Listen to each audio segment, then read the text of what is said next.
I don't even know if I'd want to date somebody my age or older because, I don't know if they could keep up. I don't want to sit on the couch and just watch TV all the time. I like to do a lot of things. The one thing that struck me that you said was that you're not looking for someone to move in with, get married and all of that kind of stuff. And that's like my dream, right? I've always had this dream. Take a girl and a guy, and they fall madly in love and form a family. Sprinkle in some counseling degrees and a doctorate. A dream of transforming relationships as we know it. And 20 years later, we give you power couple Dr. Ray and Jean Ketkodian. And this is their podcast, Couples Synergy. Welcome back to another episode of Couples Synergy with Dr. Ray and Jean. I'm Dr. Ray. And I'm Jean. And this is our podcast about love, marriage, and relationships. Check us out online at couplesynergy.com and be sure to subscribe to our podcast or send us any suggestions on topics you'd like to hear more about. And now on to Couples Synergy, an in-depth look at love, marriage, and relationships, where we bring you our experiences with working with thousands of couples for over 15 years. You know, every day we get to hear intimate details about a couple's celebrations, disappointments, and everyday challenges. We've often wished these stories were shared because we know we are more similar than different. And so we not only create an avenue where you can hear about people's intimate lives, but an atmosphere where people come over to our home pub, pour a drink, and share their stories. People like today's guests, Betsy and Rachel. Welcome to our podcast. Thanks for having me. Thank you so much for being here, guys. And the topic for today is dating. And so we thought we'd bring you ladies here and kind of maybe be able to offer some of your insights into dating. But before we get to that, can you guys tell us how old are you? A little bit about yourselves. What do you guys do for a living? You want to go first? Sure. Okay. I'm Betsy, and I'm 74 years old, and I've been married twice, and I've been single almost 33 years. Oh. I have two grown sons, 50 and 47, and I have 6 grandkids. Jewelry designer. I love my life. I have wonderful friends. And a master networker. I'm a big networker. Yes, you are. Absolutely. Yeah. So Rachel Anderson, I'm 41. I am single, no kids, never been married. I just took up dancing not that long ago, which I really love. Cool. What kind of dancing? Well, right now it's salsa. I've got rumba, tango, which I love. I went there originally for swing. So Cool. yeah, but I'm always dabbling into something. So keep myself busy. That's awesome. So how old were each of you when you went on your very first date?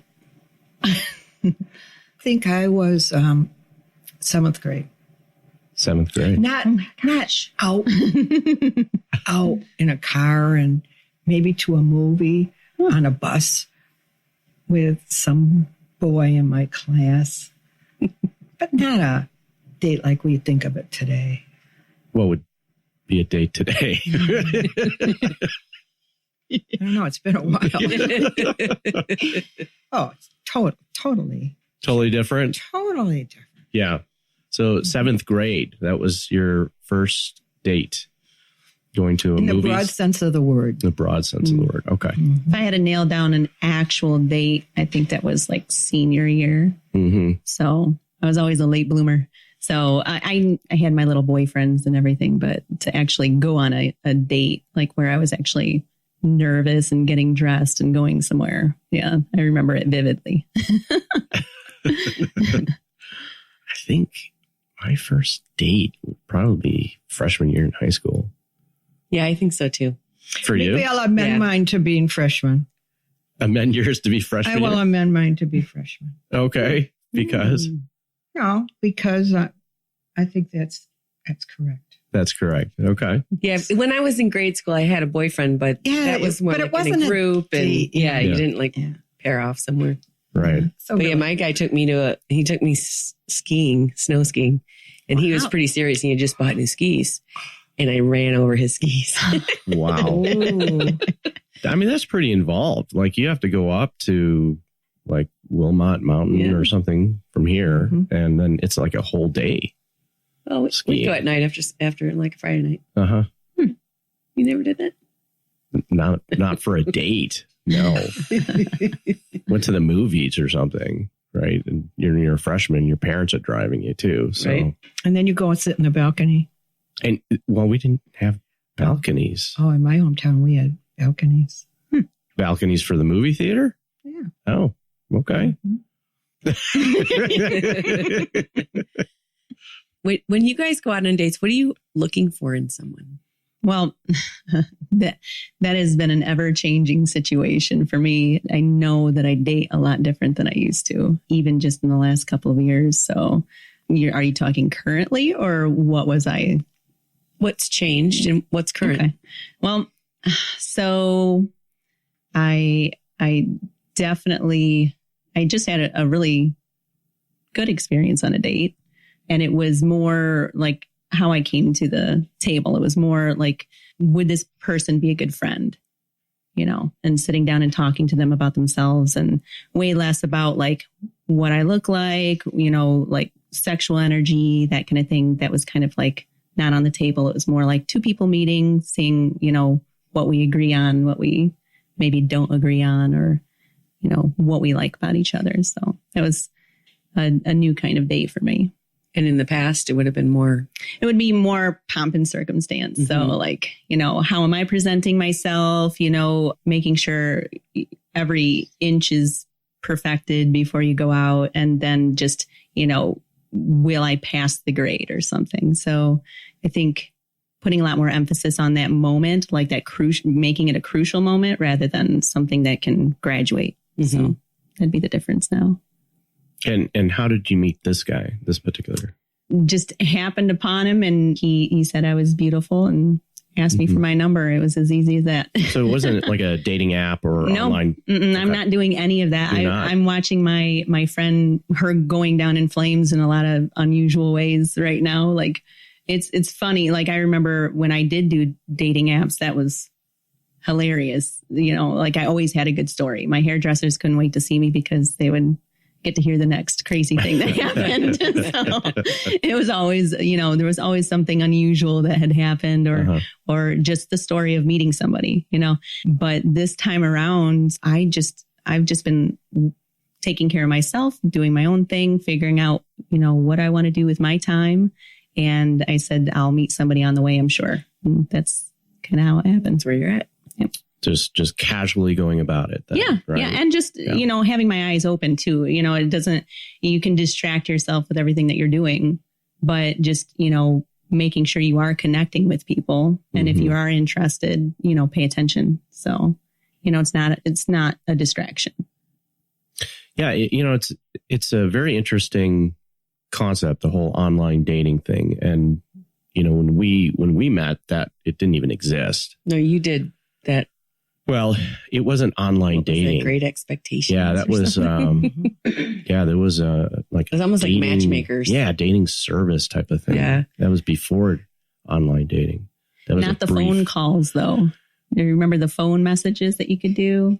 No, that was like I don't know if a friend was doing that or something, but or maybe my sister, that you would leave a message on a phone line and people could listen to your description of yourself, you know, pre-computer. That's wild. It's kind of the same idea, except you do get to hear their voice. Right. Yeah, pick that way. So that's interesting, right? To be able to select a partner based on just their voice. Yeah. Right. Mm-hmm. How about for you, Betsy? I think that I was in an adult mode until I was 40, because back in the day, all of my friends, we all graduated from college in June. We all got married that summer, and then we all went and taught school. That was the expectation. And then after you teach school for a couple of years, then you get pregnant, you have your first baby, you have a house, and that was the formula. That was the way it was. Mm-hmm. And it wasn't a good formula, because you just felt so boxed in because you wanted to please. Mm. And so anyway, after I got divorced the second time, I was around 40, I had a great time. I had a, because I didn't do anything until I got married. So, I got to date and I hadn't really dated because I'd been with two men for so many years. So I went to these places that was called Studebakers. That was Walter Payton's place. Right. It was in Schaumburg. And it was really fun because it was a safe place that you could come in there at 11:30 at night and you didn't have to worry about walking through the parking lot. No one was going to club me over the head and stuff me in a car. And I don't know. I mean, we all kind of dated within that place. It just could meet some nice guys. And then there was a place called the Living Room. And that was part of the Hyatt. Yeah. Right. Okay. And then when that closed off really the social life for older people because there just aren't places around unless you want to do line dancing. You can go to the Cadillac Ranch. Sure. I don't know. I'm not into that. So I joined a lot of activities. I'm very big in two local chambers, if you will. And those activities consume most of my life, I would say. And my friends are all in those groups. And the men are all, I didn't join them to date or anything. I know all these men and I see them all the time and they're married or else, it's just, I don't know. It's just don't like to mix business with pleasure. No. It's not happened. It's not happened. And I think it's because the men who are my age, they are interested in younger women. And if there is somebody my age, I don't even know if I'd want to date somebody my age or older because I don't know if they could keep up. I don't want to sit on the couch and just watch TV all the time. I like to do a lot of things. Very busy. Very active. Very busy.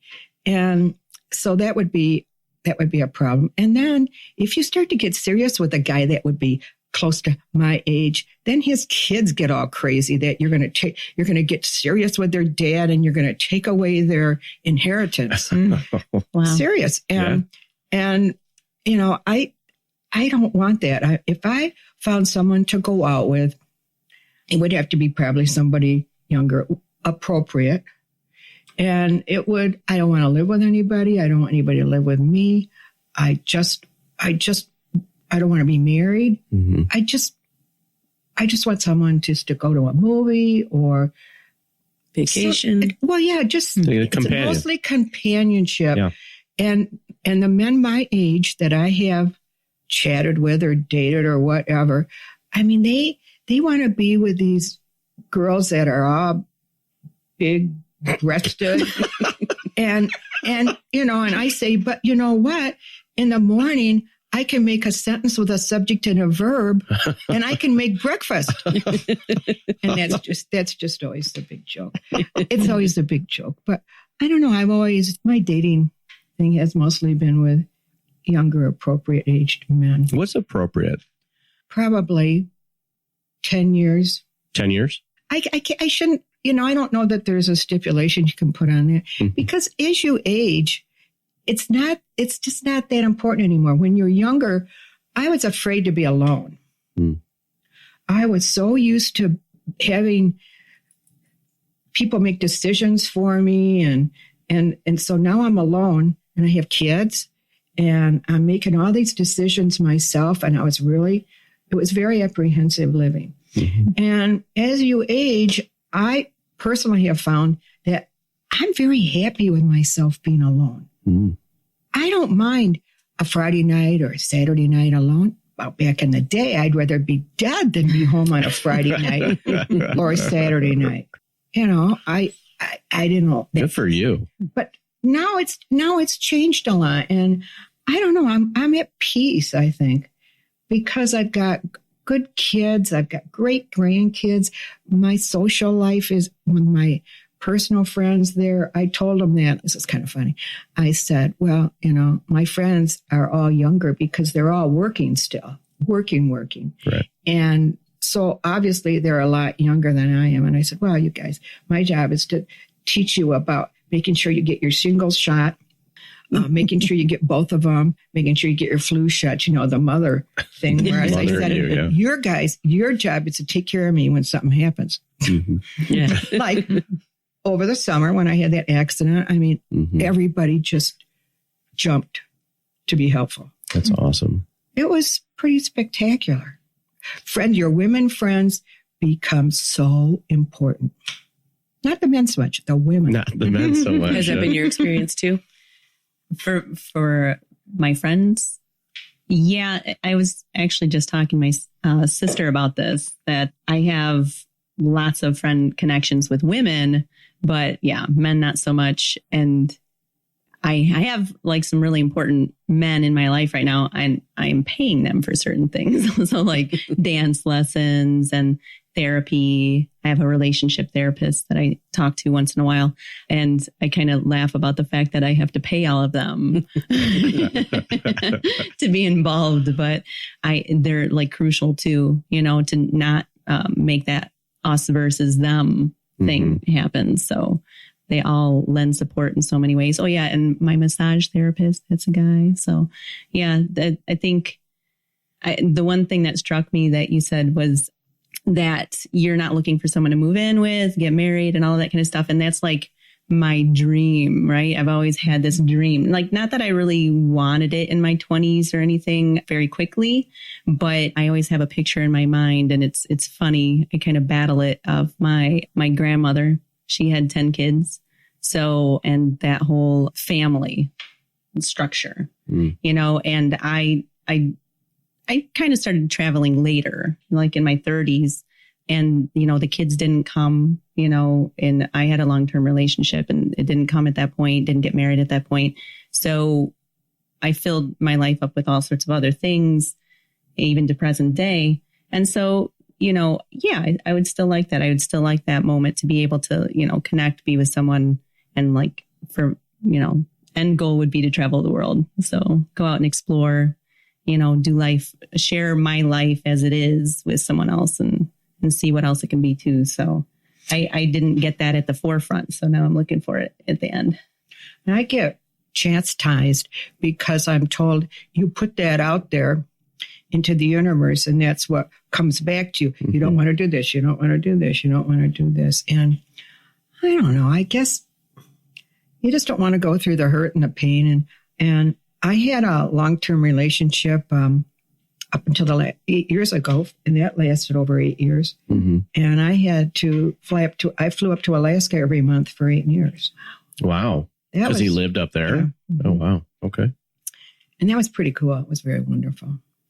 And I really fell in love. That was, but things happen and things change. And so I don't know. I guess I just don't want to go through that sharing of, we have to divide up your stuff and go through all that. And another thing is that I have in my bedroom a whole wall of purses that are vintage, from mesh purses from the 1800s. Oh. And most guys don't think that's cool. My place is They probably don't know the value. Yeah. Well, that's true. Right. My place is a woman's place. Mm-hmm. We've talked about that too, that if something happened to one of us, that I don't think I would couple up again. I mean, it'd be really hard. It would be really hard. And because of what we've built together. I mean, not only do we have this relationship, 21 years now, but we also have a business too, so we work together. We were with each other. We're in the business of working with people in relationships. Right. Exactly. So we work on ours, like, But you love each other and you respect each other. Mm-hmm. Yeah, absolutely. Mm-hmm. It's not just a business. I mean, you guys are entwined with so many levels. Yeah. Right. Yeah. Right. Absolutely. You were talking about earlier Studebakers, living room, and kind of meeting, guys in that kind of place, right? Like the bar scene. I don't think you could do that anymore. No, you could not go to a bar now and leave your purse on a table, go dance, leave your drinks. You don't have to put a napkin over your drink. You just left your drink, your purse, you went out and danced, you kibitzed around, you came back. Not a big deal. Nowadays, you wouldn't even think of that. When you were in your earlier 20s, what was it like for women in bars back then? I don't know, because when I was in my 20s, I wasn't in a bar. I was married. Yeah, I think you saw this and I didn't have for that. women. I didn't have that. And that was pre the even in college. Bakers. Oh, and in college.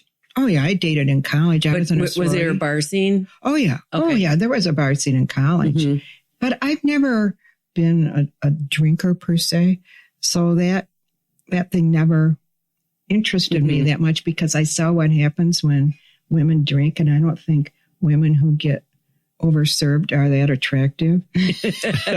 and really, guys aren't either. But you know what? Actually, sometimes it's more fun, but more interesting to watch other people when they get overserved. And just say, I don't want to do that. Sure. Not to be judgmental, but it was a personal choice. In college, I definitely am like a serial monogamist. So, I'm dating now, which is a little different, but throughout my life, it's been that. So, when I liked someone, I stuck with them. So I didn't do a whole lot of bar scene, besides not having a whole lot of money when I was in college. So, I met somebody maybe 2 years in, and I stayed with them for 4. So, then out of that into an 8-year relationship, kind of long-term relationships going on. So I didn't really hit the bar scene until I was in my 30s. It's interesting. Do you meet people like that, or did you? I did. I think that you can get really negative about what you would think that men wanted, and you think it's what you're probably thinking, which is just sex and all of that. So like you meet somebody and they're just wanting the casual, like everything has to be super casual. So luckily for me, my view is changing, meaning I'm seeing other people that are not like that. But in general, I think I was focused on the people who could prove me right. So like if you're going to go to the bar scene, you're probably going to see a lot of people that are just trying for the hookup and all of that. So is that true on the apps as well? I think so. I know that's what my friend is experiencing. And when I did it the last time, I don't know. I think I was very clear in like what I would write about what I was looking for. So I didn't get a whole ton of that. I had people trying to test my boundaries and see if I was really going to stay true to that. I did not get a lot of pictures that a lot of people get. I didn't have a collection and can make an art concept out of, but they really didn't. Somehow I was able to write a profile that like let people know that, for me, that was not going to work. The conversation wouldn't continue. So the pictures you're talking about, is that like sexting stuff? Yeah. Okay. Or even just the proverbial penis pic. So I don't get those. Dick pics, they call them, right? Yeah. So that's the thing. Just trying to be appropriate. Right. So what you're saying is that the people who are maybe getting that might be putting something out there, whether they know that or not. Yeah. That's inviting that in. Yeah. I think that what you accept. Yeah. And I think being willing to say exactly what you're looking for and not feel like embarrassed that you're looking for marriage or you're looking for kids, especially as a 41-year-old, people are kind of flabbergasted that because they're already, one marriage in, they've got 4 kids. And I said, I hope you want more because that's, if you're going to be with me, these are the things that I want still, and just holding true to that. And, someone out there is going to be game. So you just have to find out who that person is. So you were very specific on your profiles. Like, this is what I'm looking for. I don't think I really got into, children and marriage on there. But then, if somebody was interested enough, I'd tell them about myself, what I like to do, what maybe not totally what my expectations were, but just, I don't know. I think there was enough information for them to get the gist that I'm not out there to just have frivolous conversations with people. I think anybody that knows me kind of knows that. So when I would go out and date people, they at least had to go that far or the date might end pretty quickly. So, that kind of weeded people out to begin with. So I think that's really interesting, concept, the dating profile, because I think you have to know a lot about yourself to be able to portray yourself in this advertisement. That's pretty much what it is. Yeah. Right. I mean, you are the product per se, and you are advertising yourself, and you are trying to attract someone by your words and the pictures that you choose. And we've helped single people, try to create their profile. And that has been kind of fun to do. Right. But I think it makes it just so much more difficult in dating. I have been on 2 different dating apps, if you will. Mm-hmm. Have you ever heard of Plenty of Fish? Yeah. Yes. Yeah.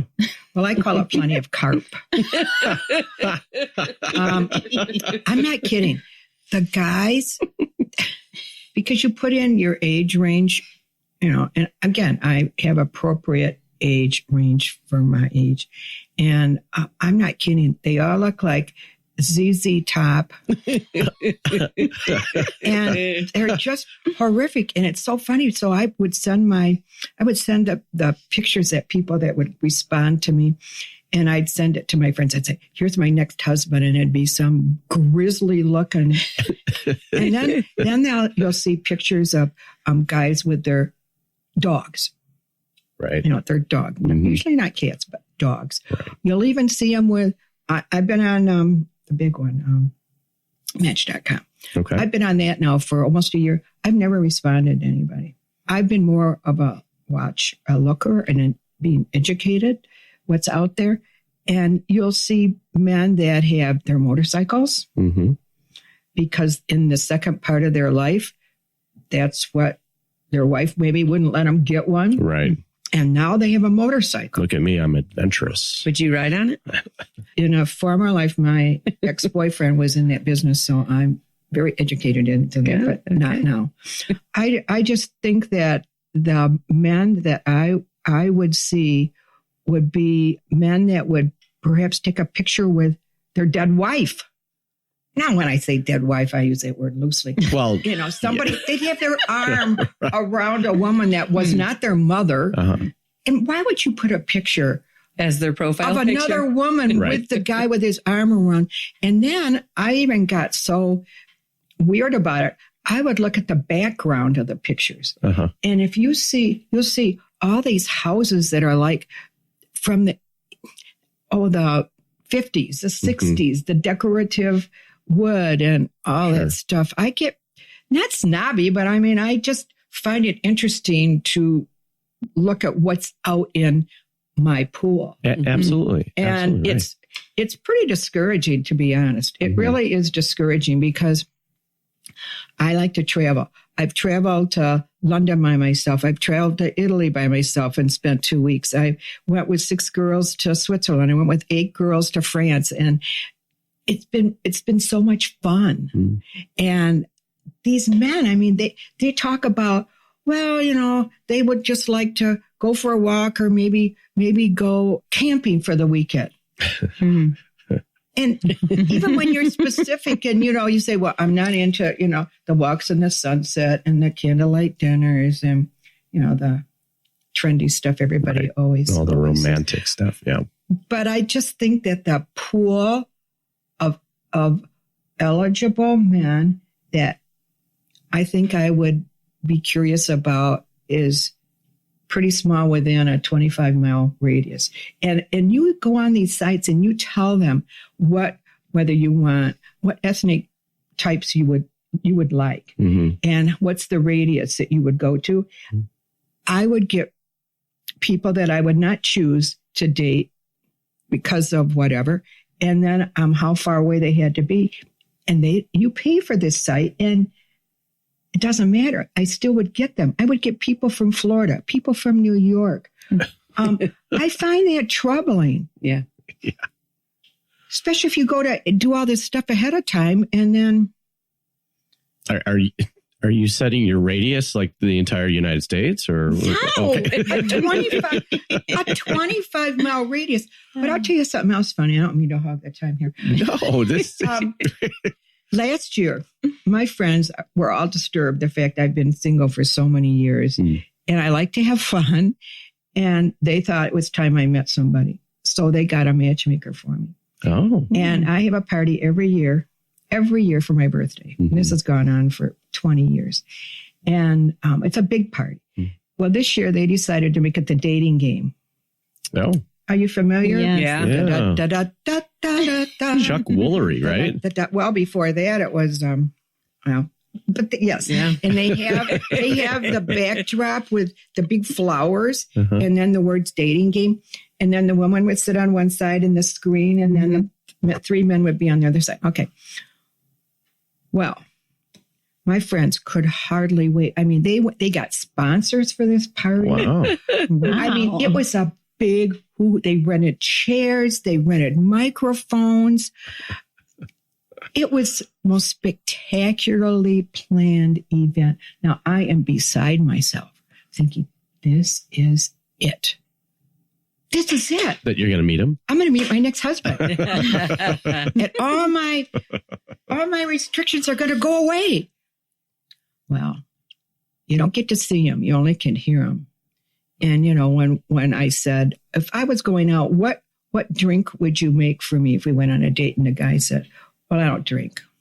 Okay. that was the end.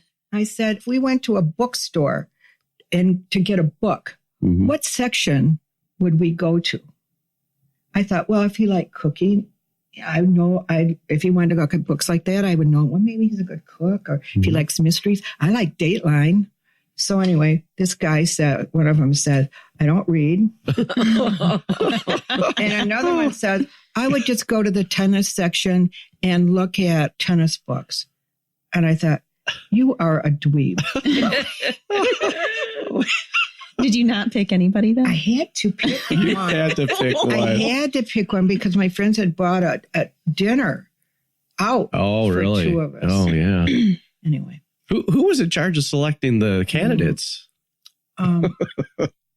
Professional person. A professional. Oh, the professional matchmaker. They still do that. There is matchmaking. Okay, Yeah. but anyway, it didn't work for me. Right. But my friends had the best time. They were putting bets on the table and they were holding up fingers and there was money exchanging hands and Wow. they had the best time. And I was like, oh. When you go around the That's hilarious. corner and you see who so it's hard when you picture a voice and then you see the person. Right. It's a little shocking. Right. It is shy. So is it better to see a picture first and make a determination that may not be Mhm. correct? Or is it better to talk to somebody? See, that's one of our clients, he's kind of running into that issue. He has his dating profiles online. He has this look that doesn't match his voice. Well, one time I had this date and we talked for a long time. This is when the internet was just kind of starting out. Mhm. We talked for a long time and finally we decided to meet. And I said, let's go meet the Cuneo Museum. So on Saturday we went there. There weren't any cars in the parking lot, but one beater car. And I thought, well, they have such big grounds there. I thought, they're doing work. Anyway, so it was about 150 degrees. So I thought, do I sit in my car in my air conditioning? Do I get out? So I get out and all of a sudden I hear this guy, Betsy. And I thought, oh. And I turned around and here's this guy getting out of this beater car. He weighed about 600 pounds. He was pulling an oxygen tank Oh. and had the thing in his nose. Oh. And he walked towards me and he said, well, you look just like your picture. Did you say, and you don't? That was about it. And then we had to go upstairs because they didn't have air conditioning there. So we had to go up the stairs. Now, my biggest fear when I was pulling the tank up the stairs for him was that he is going to collapse and I'm going to have to do mouth to mouth. Oh, So what I'm saying is that there's another example of only hearing him and Right. speaking and Right. then to see him destroyed. no. Mm-hmm. I think I'm a little more adventurous. I'll take the shot, and, You'll and- carry the oxygen tank? yeah. It's because you can't know what you don't know. Like I don't worry about what job they are doing. Do they have kids? Do they not have kids?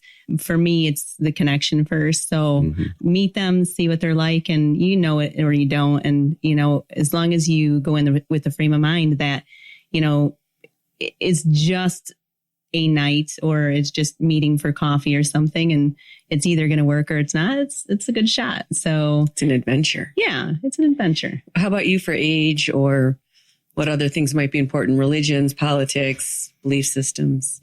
I think I'm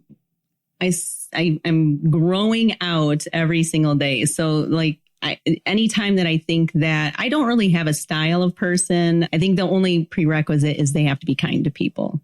You know, if I ever saw them like be rude to a waitress, that'd be pretty much it. Deal breakers. Yeah. Or just in general rude or not considerate. Doesn't even have to be for me.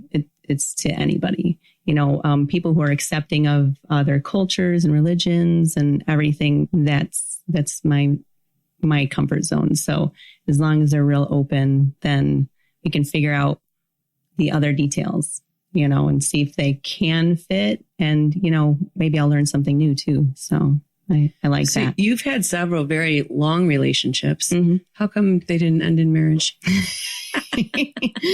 I am not willing to be in an unhappy relationship.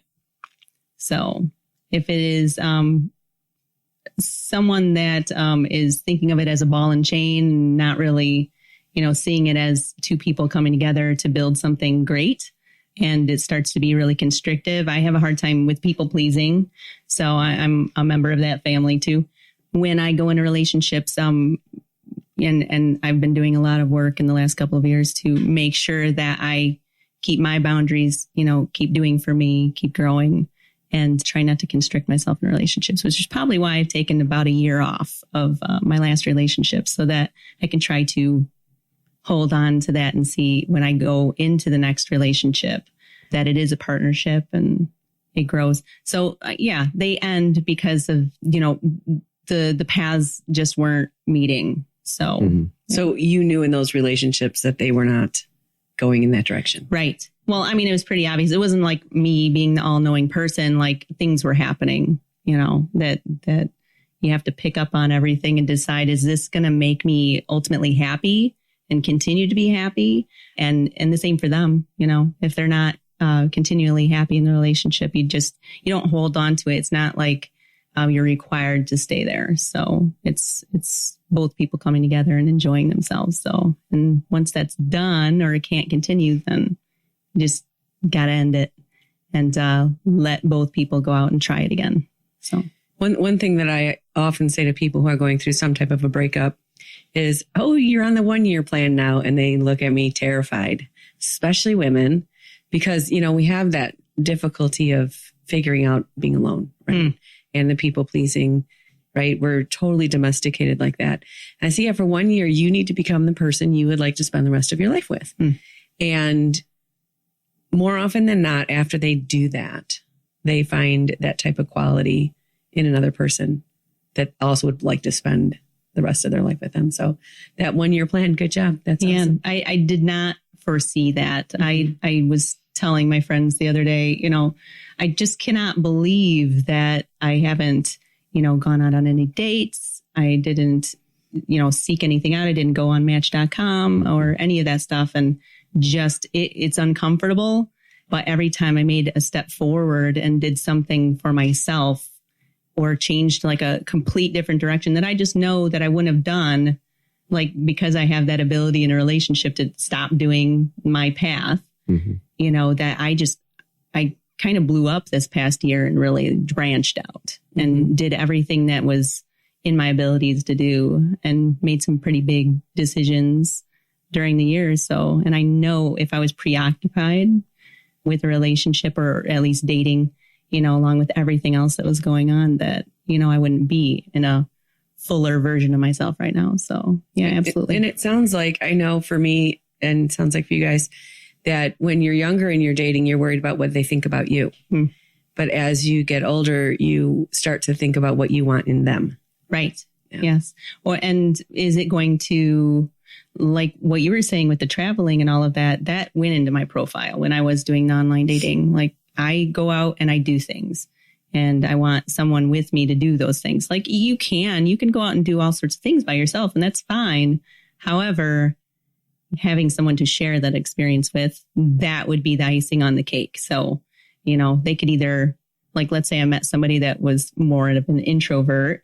If they chose to do those things with me anyway, then that's a good thing. But if it was consistently just me going out and them not, I wouldn't like that at all. Why have a relationship then? Right. Mm-hmm. It's too separate. Mm-hmm.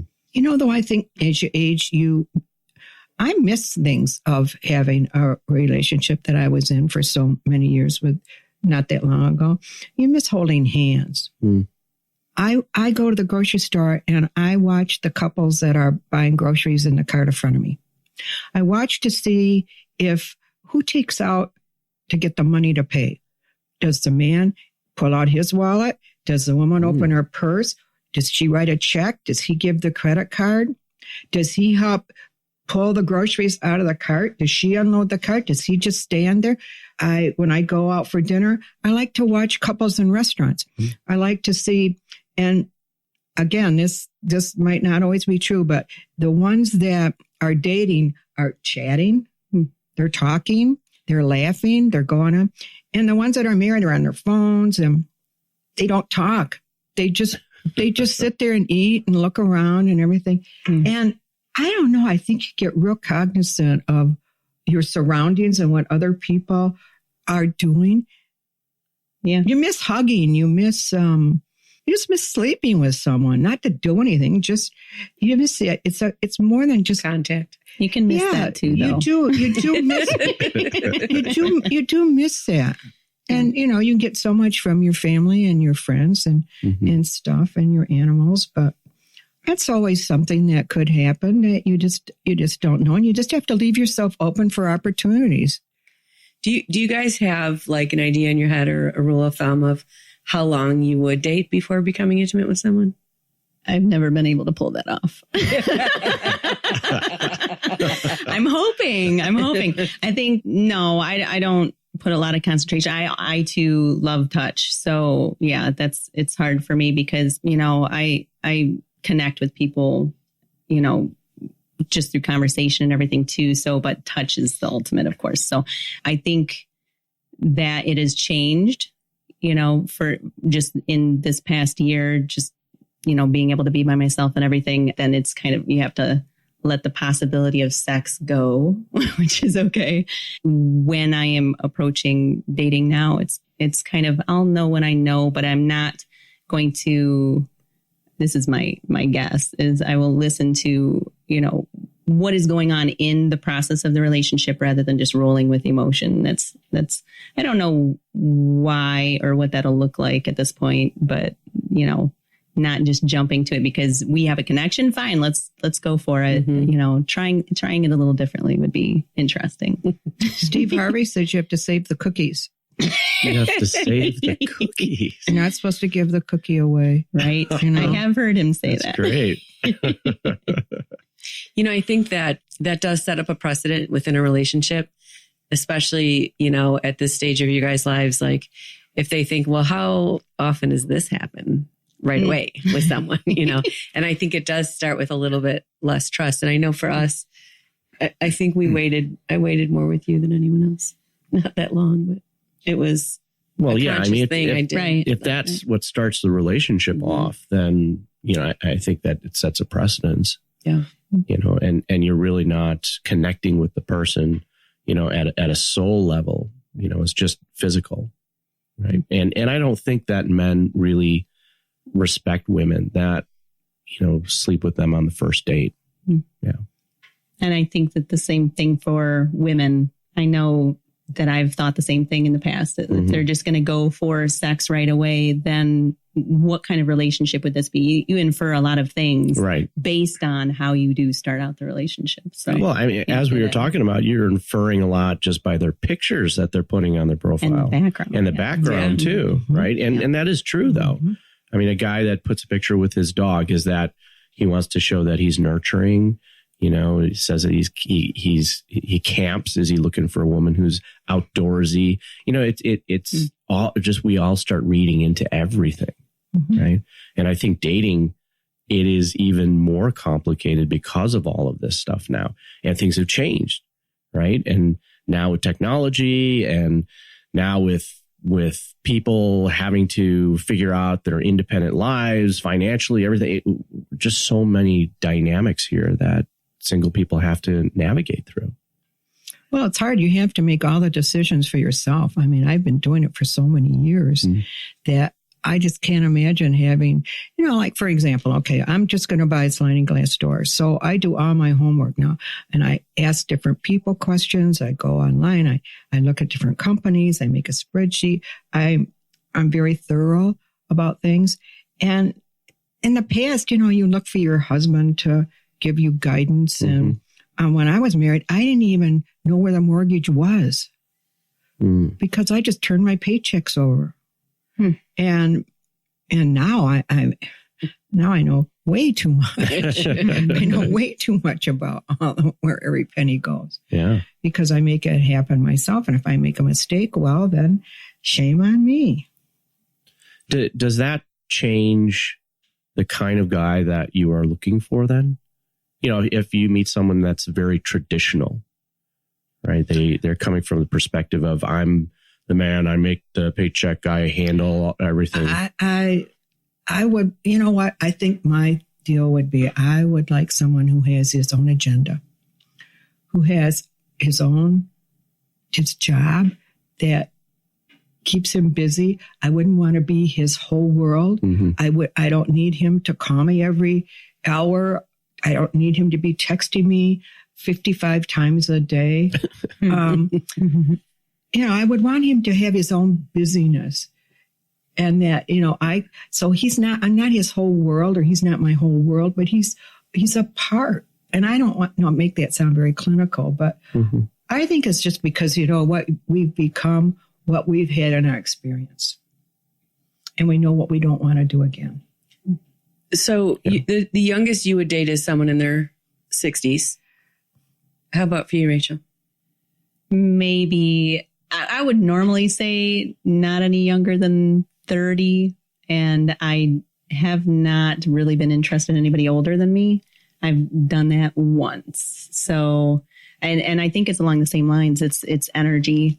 So it's flexible. It depends on the person. If they're ready to get up and go, then the age won't matter as much. And, you know, typically I wouldn't go very young, but I guess it does depend. And, you know, I don't delve into young people typically that often, or people that I would say don't have a lot of life experience, and you can get that through conversation. So have you had the experience that age is a factor in how well they are doing at being in a relationship?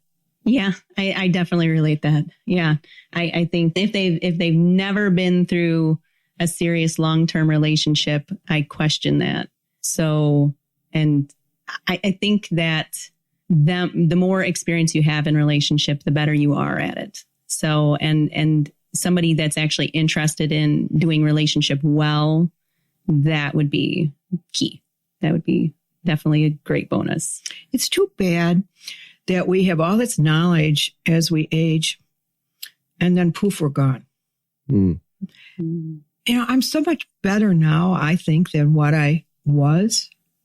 And it's too bad, because you'd like to think that all your learning experiences, all the hurts you've been through, all the kindnesses, everything in your life that's made you what you are today, you're learning and learning and learning.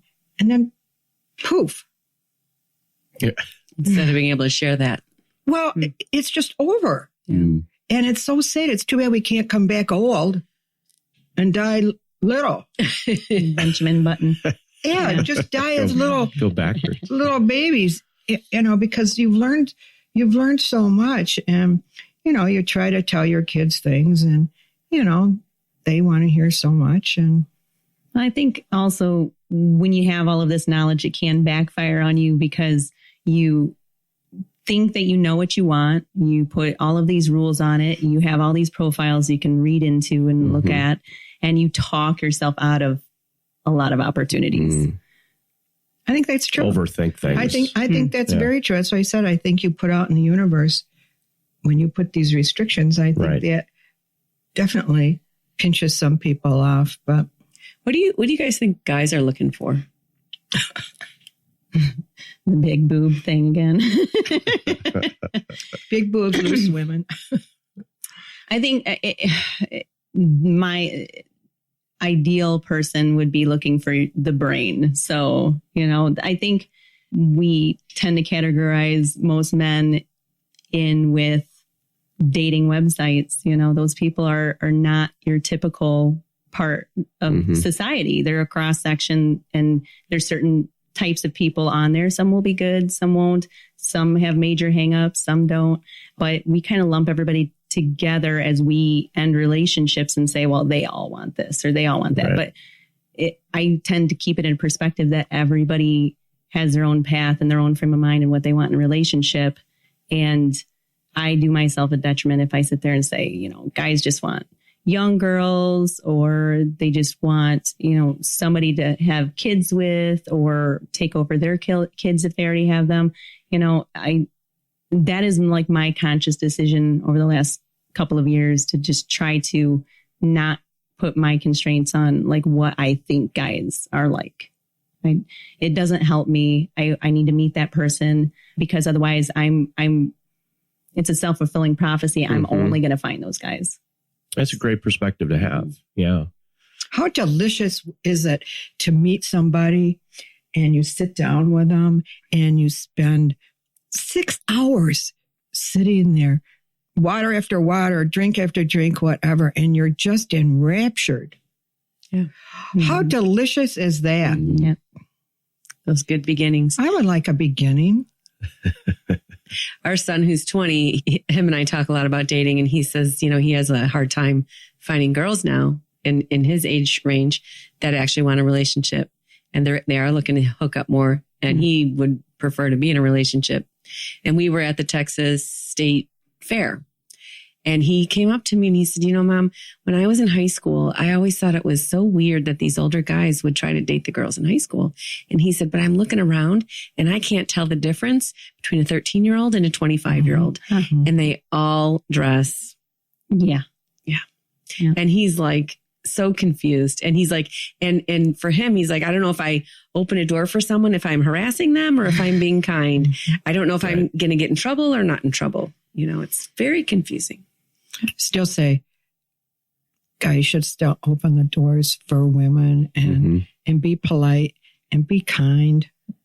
That's not going to get you into trouble. It's when you swat them on the behind and touch inappropriately. That's the problem. But just to be polite and kind, I think is still a good thing. Well, I think a lot of guys are confused these days. Yeah. Well, what's the alternative to the kind gesture? Then they don't open the door for you. Right. Then that moment's lost. Like every opportunity to show the other person kindness. I think if they can keep that frame of mind, that's the right and with thing anyone. Yeah. It doesn't even have to be just a date, but you don't slam doors in people's faces. How about paying? Paying for the date? Paying for the date. Oh, I'll tell you a good story. When I went out on my date, we had a gift certificate and it was for $50. And the bill came and I said to him, how much over is the bill? And I'll pay my half. And he said, it's $10 over. And I said, okay. So I was starting to dig around in my purse. And then he said, well, do we have to leave a tip? And I am like, what? Yes, we have to leave a tip. And he said, on the $10 or the $60? Wow. Well, I said the $60. Has he not done this before? I'm sure he has a frame of mind. It just wasn't my... Did he let you pay your half? No. It was, $5? No. But when you are saying goodbye and you're standing at the door of the restaurant and you see a stealth bomber coming at you with lips. Yeah. I literally put my hand up in front of my face. You did? Yeah, I did. Wow. I blocked it. You blocked. I just got the ear.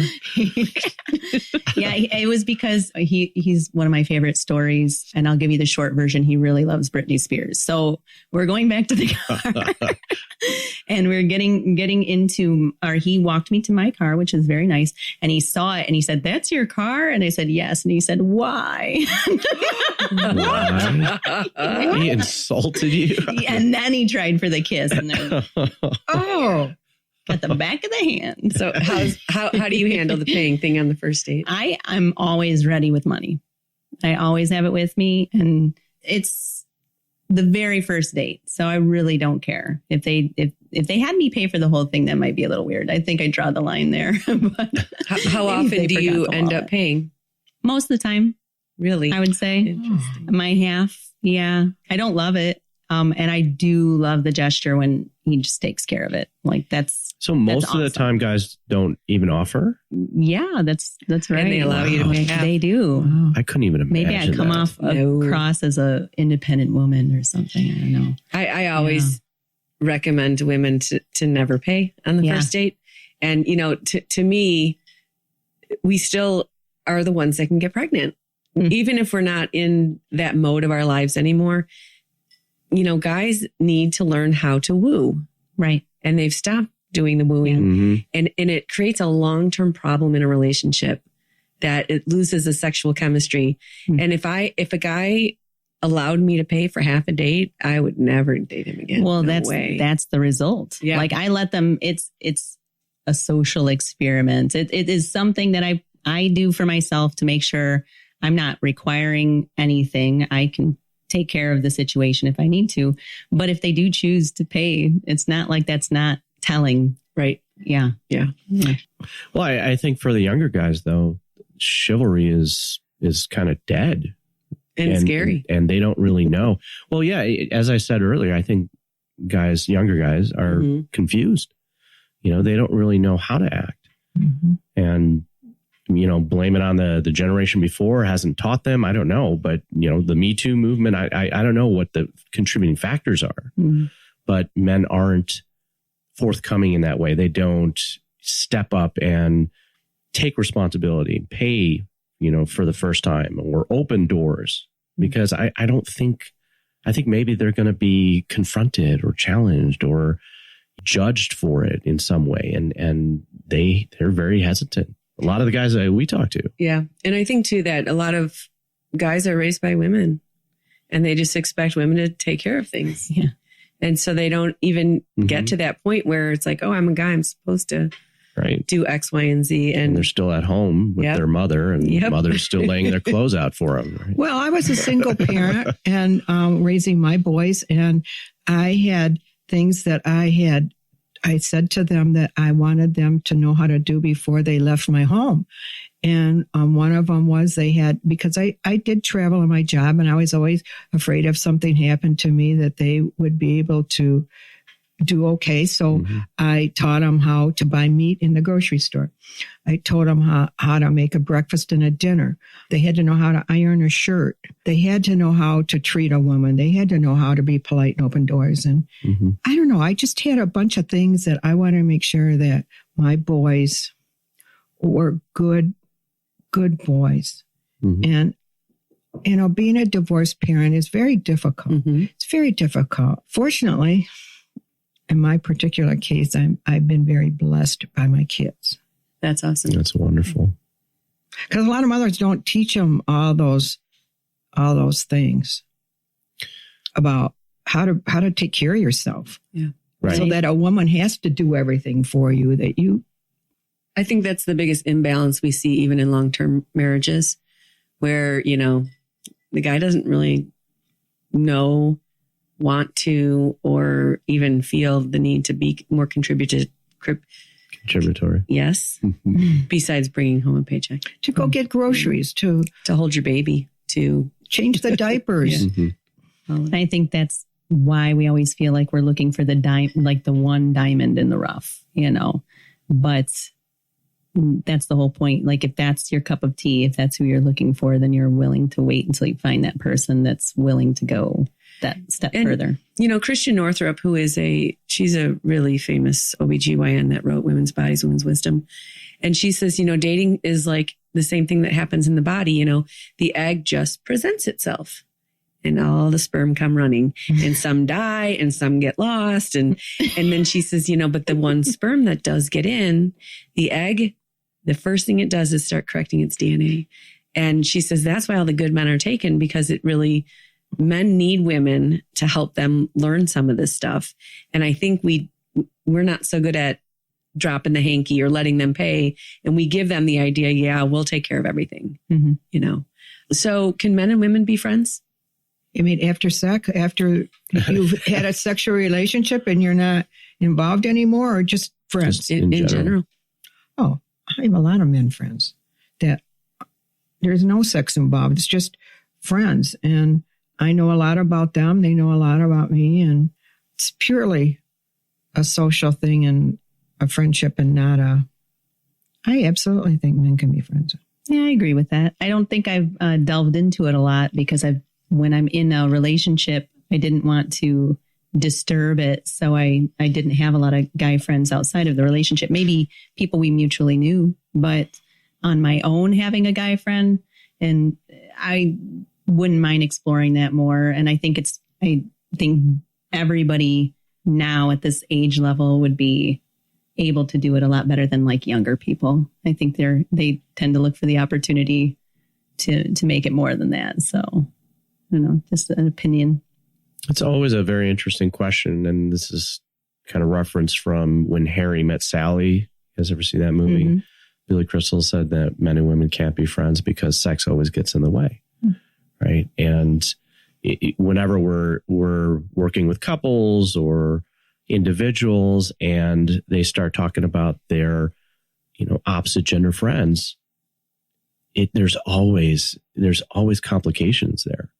And I think it's men that know women and men can't be friends. I mean, you can have a male friend if he's your husband's friend or your girlfriend's husband. But when you try to, and you'll think about that with your male friendships, do they come over to your house? Do you travel with them? There's things you do with your women friends that probably not doing with your guy friends. No, but they're mostly businessmen who are friends. I think that's different. Yeah. Because there is the boundaries already set. There's a boundary of business that's already set there. Right. But the idea that men are really not going to waste time getting to know you unless they probably want something. And women are always so surprised when they think some guy's really their good friend and then they really need him. And he's like, no, you just got pregnant or something else happened that I'm not your friend anymore, kind of thing. Or you can't count on me for that. Unlike women friends, it's an interesting thing. I think if they have a relationship, it makes it easier. Like, right. Yeah. If and I you, have and one you know, or don't, and you know her. But yeah, that they have a situation, then, where the boundary is and hold the line, and then you can chat and talk and everything's well. But yeah, I think when everybody starts blurring the lines or maybe gets involved with married people, like that's ridiculous. Yeah, that's way too much complication. Mm-hmm. If you could give advice to someone that's, in the same position you guys are in, what would you say to them? I'd say continue to be hopeful and see it as an opportunity to keep growing. If you constantly think that every relationship is going to end, I mean, that's, just like life, everything has to end at some point. Yep. So worrying about the ending before you've even begun is not going to get you your result you're looking for, and kind of like the putting into the universe thing. So just keeping perspective that what you want, you do have the ability to have.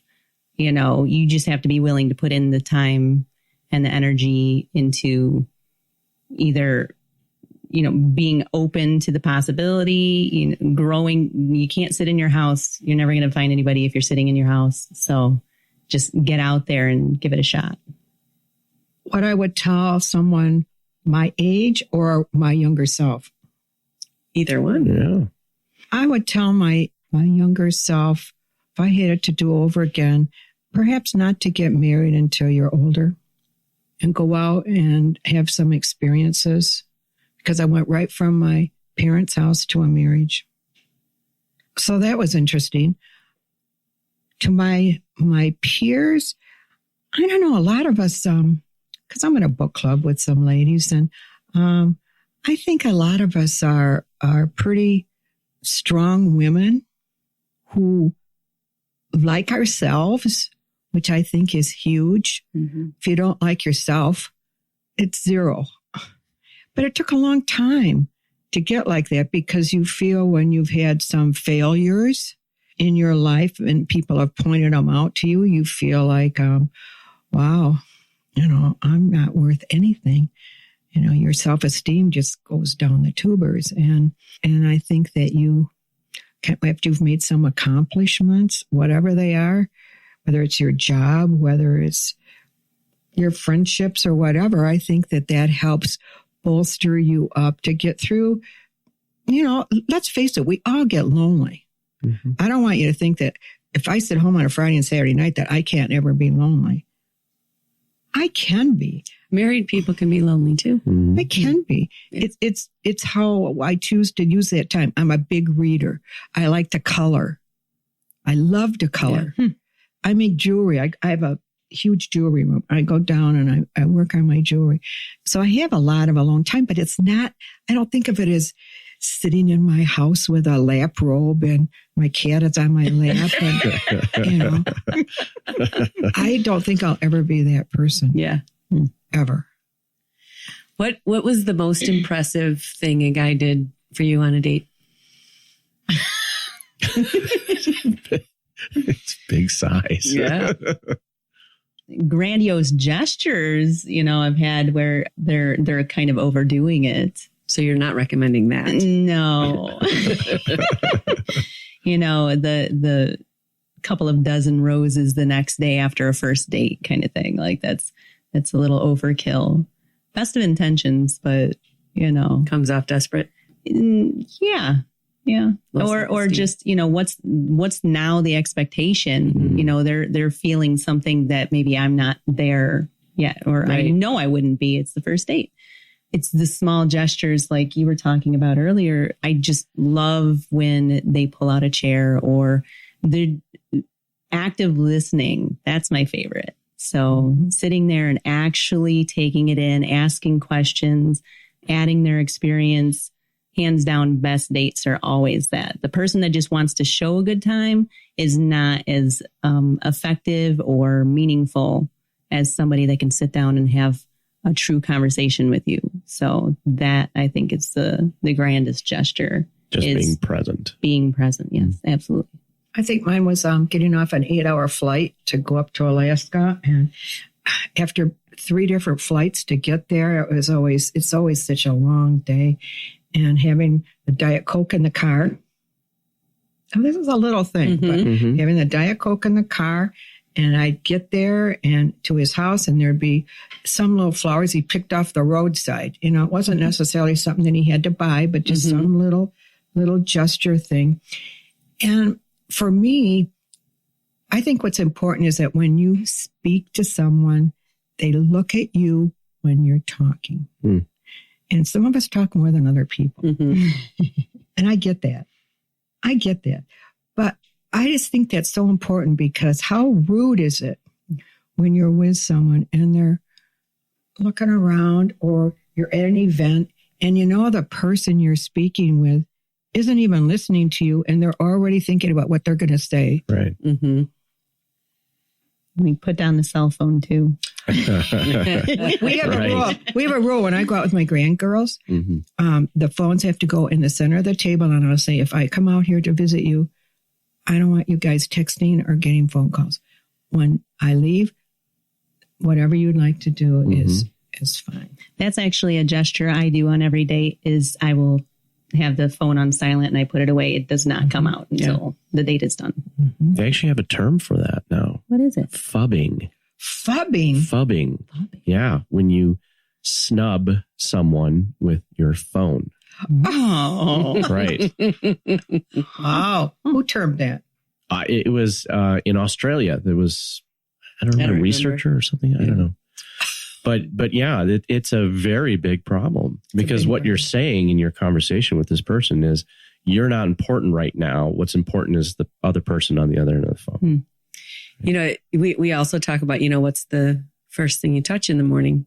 And we're usually talking to couples about this, but everybody says Their phone. their phone.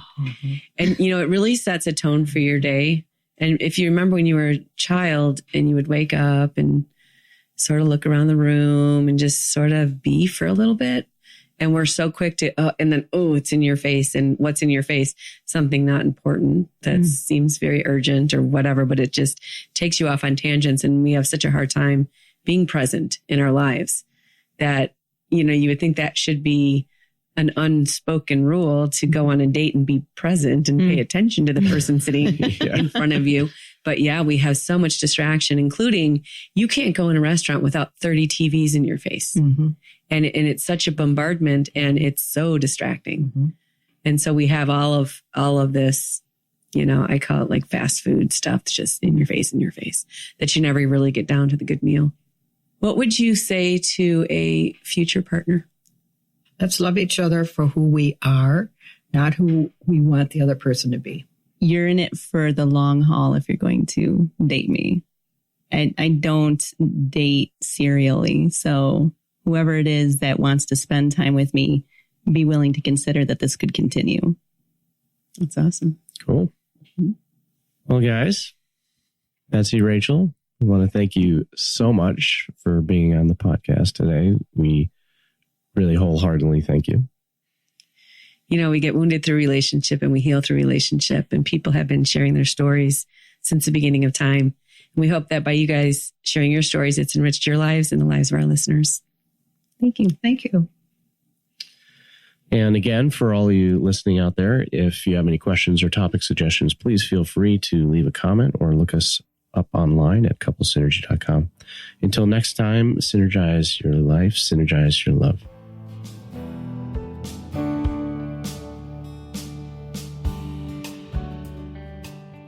You have been listening to Couple Synergy with Dr. Ray and Jean Kadkodian. Couple Synergy was recorded, edited, and produced by Dr. Ray and Jean Kadkodian, along with Organizational Director Calvin Javier and Marketing Coordinator Bridget Reese. Voiceover and music entitled Breathe and Let Go was recorded and composed by Gina Gonzalez.